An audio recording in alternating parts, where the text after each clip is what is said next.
Hello dear students, good morning to all of you. बच्चों, as you know that we are learning our 6th chapter Women's Education by Sarupalli Radhakrishnan, and this is the third video of this lesson. In the last two video we have learned about the author and about the lesson and also two para of this lesson. Today we have to start from the third para. So let's start from here. अगर आपने वो पिछले video नहीं देखे हैं तो playlist में जाके आप वो वीडियो देख सकते हैं। प्लेलिस्ट आपके इस साइड में यहाँ पे कॉर्नर पे आई बटन होगा, वहाँ पे आपको मिल जाएगा। ठीक है, आइए अब हम स्टार्ट करते हैं। ठीक है, इसके पहले कि हमने देख लिया है उसे आप देख लेंगे, क्योंकि पैरा बड़ा इसलिए हम रिवाइज नहीं कर रहे हैं। अब उसको दूसरे वीडियो में देख लेंगे। ठीक है, आइए स्टार्ट करते हैं। Every time we start, Sarvepalli Radhakrishnan ji कह रहे हैं कि प्रत्येक बार जब हम स्टार्ट करते हैं कोई भी काम हम शुरू करते हैं, आरंभ करते हैं, वी यूज़ आवर हिम्स, हम अपनी भजन से स्टार्ट करते हैं एंड एंड विथ सेइंग शांति शांति शांति, और समाप्त करते हैं यह कहकर शांति शांति शांति। अर्थात सर्वपल्ली राधाकृष्णन जी कह रहे हैं कि मतलब जब हम कोई भी काम शुरू करते हैं तो पहले हम भगवान जी का नाम लेते हैं, फिर जब हम कोई भी काम खत्म कर देते हैं तो उसके बाद हम शांति शांति शांति कहकर उस कार्य को समाप्त करते हैं। अब इसके बाद राइटर कह रहे हैं the teacher and the pupils are expected मतलब आशा की जाती है, इनसे अपेक्षा की जाती है, to avoid hating each other. Writer कह रहे हैं टीचर और शिष्य मतलब गुरु और शिष्य के बीच में यह आशा की जाती है कि वो आपस में एक दूसरे से हेट करने से बचे। मतलब गुरु शिष्य से ये आशा करता है कि वो उनके बच्चे उनसे घृणा ना करे, और शिष्य चाहते हैं कि गुरु उनसे घृणा ना करे। इस प्रकार ये कह सकते हैं गुरु और शिष्य आपस में ये आशा रखते हैं कि वे एक दूसरे से घृणा ना करें। ठीक है, आइए आगे देखते हैं। फिर राइटर कह रहे हैं कंपैशन दया। कंपैशन मतलब दया is the quality which is more characteristic मतलब गुण, कैरेक्टरिस्टिक मतलब गुण ऑफ वीमेन। तो कह रहे हैं दया एक ऐसा गुण है, इज द क्वालिटी एक ऐसा गुण है जो कैरेक्टरिस्टिक्स ऑफ वीमेन जो महिलाओं की अधिक गुण होती है देन ऑफ मैन, पुरुषों की अपेक्षा। तो कह रहे हैं दया एक ऐसा गुण है जो पुरुषों की अपेक्षा महिलाओं का अत्यधिक गुण होता है। अर्थात दया जो होती है वो महिलाओं में अधिक पाई जाती है पुरुषों की अपेक्षा। अर्थात ये कहने का तात्पर्य है महिलाएं पुरुषों से अधिक दयालु होती हैं। अब राइटर आगे कह रहे हैं I read recently a book. Recently मतलब हाल ही में, अभी जस्ट अ बुक मैंने हाल ही में एक बुक पढ़ा which speaks about the decline of womanhood। कह रहे हाल ही में मैंने एक पुस्तक पढ़ा जो हमें बताती है कि किसके बारे में वो पुस्तक बताती है, डिक्लाइन ऑफ वुमेनहुड, महिलाओं की स्त्रीत्व के पतन। डिक्लाइन मतलब पतन या ह्रास कर सकते हैं। मतलब हाल ही में मैंने एक पुस्तक पढ़ा जो हमें स्त्रीत्व के पतन के बारे में बताती है। स्त्रीत्व मतलब महिलाओं का गुण। एंड सेज और ये भी कहती है वो पुस्तक कि that is so because there is decline in compassion. स्त्रीत्व में ह्रास हुआ है क्योंकि दया में ह्रास हुआ है। अर्थात स्त्रीत्व में कमी आई है। क्यों आई है? क्योंकि स्त्रियों में दया की कमी आई है, इसीलिए स्त्रियों की स्त्रीत्व में भी कमी आई है। इन अदर वर्ड, दूसरे शब्दों में कहें, the natural quality of women is compassion. महिलाओं का स्वाभाविक गुण क्या होता है? दया होती है। If you do not have compassion, writer आगे कहते हैं अगर आपके पास दया नहीं है तो if you do not have compassion, अगर आप में दया नहीं है, यू आर नॉट ह्यूमन, तो आप मानव नहीं हैं। ठीक है, अगर आपके अंदर दया नहीं है तो आप मानव नहीं है। इट इज़ देयरफॉर, इसीलिए इसेंशियली आवश्यक है फॉर एवरी ह्यूमन बीइंग, प्रत्येक मानव के लिए, टू डेवलप विकसित करने के लिए, द क्वालिटी ऑफ कंसीडरेटनेस मतलब विचारशीलता कह लीजिए, या ये कहिए सद्भावना। ठीक है, इसीलिए प्रत्येक मनुष्य के लिए ये आवश्यक है कि वो इन गुणों को विकसित करे। किन गुणों को विकसित करे? कंसीडरेटनेस मतलब विचारशीलता को विकसित करे, काइंडनेस दयालुता को विकसित करे, एंड कंपैशन और दया को विकसित करे। तो राइटर कह रहे हैं कि इसीलिए प्रत्येक मनुष्य के लिए आवश्यक है कि वो अपने विचारशीलता, अपनी दयालुता और दया के गुण को विकसित करे। विदाउट दीज क्वालिटीज, बिना इन गुणों के we are only human animals, हम केवल नर पशु हैं, अर्थात हम नर के रूप में पशु हैं, अर्थात हमारा शरीर नर है लेकिन हमारे अंदर पशुता है। अगर हमारे अंदर दया नहीं है तो नॉट मोर देन दैट, इससे अधिक और कुछ भी नहीं होंगे। अर्थात अगर हमारे अंदर दया रूपी गुण नहीं है तब हमारे अंदर ये पशुता की गुण आएगी। ऐसा ही लोग कहेंगे कि इनमें पशु है, ये तो इंसान एकदम पशु ही है, इसमें कोई दया वया है ही नहीं। ठीक है, आइए एक बार फिर से देख लेते हैं। एवरी टाइम वी स्टार्ट, जब कभी हम कोई भी काम अपना स्टार्ट करते हैं तो हम उसको भजन गाकर प्रार्थना करके स्टार्ट करते हैं, और जब समाप्त करते हैं तो यह कहते हैं शांति शांति शांति, अर्थात शांति शांति शांति कह के हम उसने उस कार्य को समाप्त करते हैं। तो टीचर, अब इसके बाद कह रहे हैं टीचर अर्थात गुरु और शिष्य के बीच में यह अपेक्षा की जाती है कि दोनों आपस में एक दूसरे से घृणा करने से बचे। ठीक है, आगे कहते हैं दया, महिलाओं का पुरुषों से दया जो गुण होता है वो महिलाओं में पुरुषों से अधिक होता है। दया महिलाओं में पुरुषों से अधिक होती है। उसके बाद राइटर कह रहे हैं हाल ही में मैंने एक पुस्तक पढ़ा जो हमें स्त्रीत्व के पतन के बारे में बताती है, और ये कहती है ये इसलिए ये हुआ है क्योंकि दया में कमी आई है, इसलिए महिलाओं के स्त्रीत्व में भी कमी आई है। राइटर कह रहे हैं आगे, इन द अदर वर्ड, दूसरे शब्दों में महिलाओं का स्वाभाविक गुण है दया। दूसरे शब्दों में राइटर कह रहे हैं जो महिलाओं का स्वाभाविक गुण है वो दया है। ठीक है, अगर आप में दया नहीं है, अगर आप में दया नहीं है तो आप मानव नहीं हैं। इसलिए प्रत्येक मानव व्यक्ति को अपने विचारशीलता, दयालुता और दया के गुण को विकसित करना चाहिए। बिना इन गुणों के we are only human animal, हम केवल नर पशु हैं, अर्थात हमारा शरीर नर है लेकिन हमारे में पशुता भरी हुई है, नॉट मोर देन दैट, और इससे अधिक कुछ भी नहीं। ठीक है, आई होप आपको इतना समझ में आया होगा। आइए अब हम अपना अगला पैरा भी देख लेते हैं। ठीक है, there is a famous verse, एक प्रसिद्ध श्लोक है। वर्स मतलब श्लोक, कविता, पद्य, न कुछ भी कह सकते हैं। तो एक प्रसिद्ध श्लोक है जो हमें बताती है, जो हमें क्या बताती है, विच टेल्स अस, जो हमें बताती है, क्या बताती है, संसार विच वृक्षस्य, संसार विश्व का वृक्ष है, संसार विश्व का वृक्ष है। ये मतलब एक श्लोक है, संसार विश्व वृक्षस्य, अर्थात संसार विश्व का वृक्ष है। इन दिस इम्परफेक्ट वर्ल्ड, इस अपूर्ण संसार में, संसार, इन दिस इम्परफेक्ट वर्ल्ड, इस अपूर्ण संसार में, there are two fruit of inimitable, कह रहे हैं इस अपूर्ण संसार में there are two fruit of inimitable, inimitable मतलब अद्वितीय, अनुपम।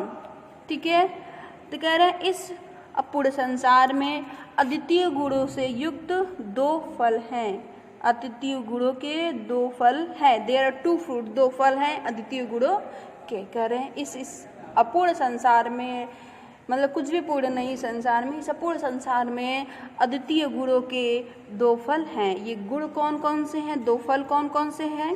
पहला बता रहे हैं, पहला फल, they are the study of our classic, पहला फल है बता रहे हैं ये है the study of our great classics, हमारे प्राचीन ग्रंथों के स्टडी, पहला है हमारे प्राचीन ग्रंथों के अध्ययन।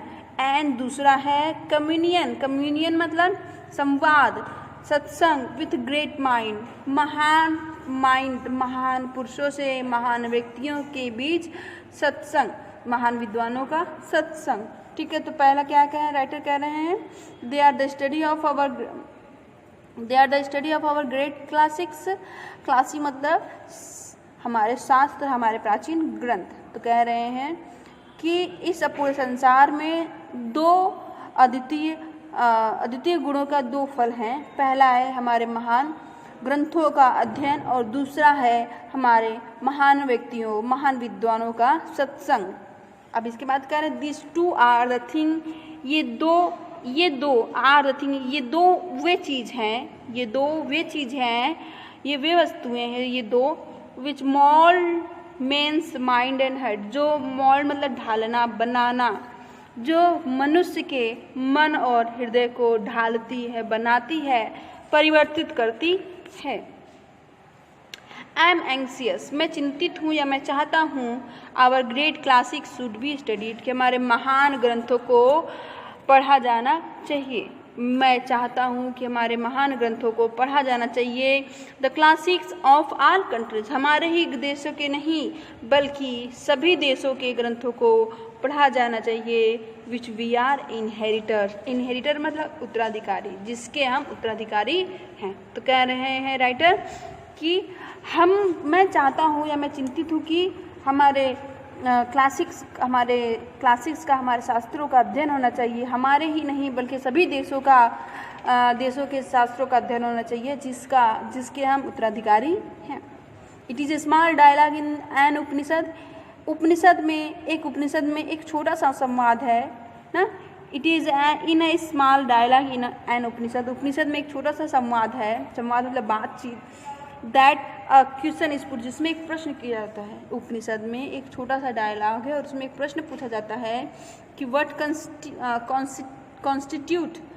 Constitute the essence of a good life. Constitute मतलब बनाना, कि क्या बनाता है, what constitute the essence of good life, अच्छे जीवन का सार क्या बनाता है, अर्थात अच्छे जीवन का सार क्या है।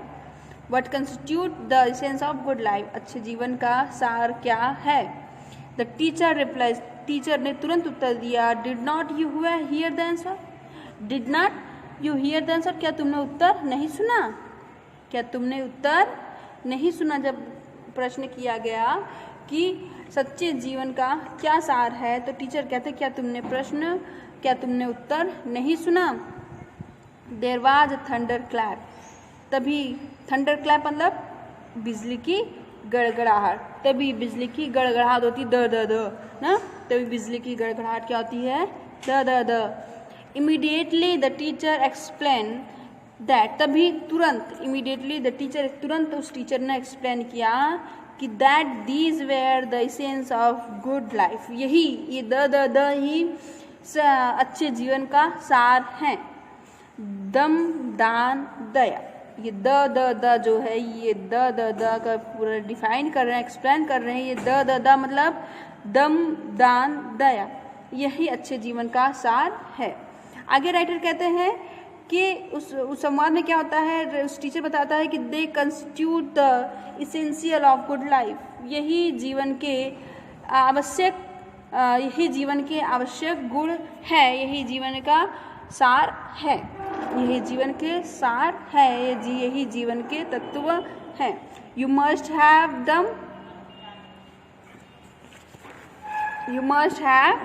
दम और सेल्फ कंट्रोल। दम मतलब सेल्फ कंट्रोल, कह रहे तुम में सेल्फ कंट्रोल होना चाहिए।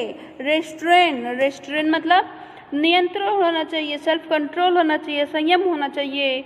Which is the mark of human being, जो एक मानव जीवन का लक्षण है, जो एक मानव का लक्षण है। क्या लक्षण है? सेल्फ कंट्रोल होना। In the Ramayana when Lakshman sets out for the forest, Ramayana में लिखा है कि जब लक्ष्मण जंगल के लिए जा रहे थे, हिज मदर टेल्स हिम, उनकी माँ ने उन्हें बताया, look upon Ram as your father, Ram को तुम अपने पिता के समान, पिता दशरथ के समान मानना। And look upon Sita as myself, और सीता को मेरे जैसे अर्थात अपनी माँ के समान देखना। लुक अपॉन द फॉरेस्ट, और इस जंगल को तुम अयोध्या मानना। गो माई डियर, जाओ मेरे पुत्र। आइए इसको फिर से रिवाइज कर लेते हैं इसको। There is a famous words, एक प्रसिद्ध श्लोक है जो हमें बतलाती है संसार वृक्ष का, जो हमें बता रहे संसार वृक्ष का वृक्ष है। फिर इसके बाद कहते हैं राइटर, इस अपूर्ण संसार में अद्वितीय गुणों के दो फल हैं। अद्वितीय गुणों, अनुपम गुणों के दो फल हैं। अद्वितीय गुणों के दो फल हैं, और ये हैं, ये क्या है? दो गुण, दो फल क्या क्या हैं? पहला है हमारे ग्रेट क्लासिक, हमारे महान ग्रंथों का अध्ययन, और दूसरा हमारे महान विद्वानों क्या? सत्संग, अर्थात हमें महान व्यक्तियों के साथ रहना चाहिए, उनकी बातें सुननी चाहिए।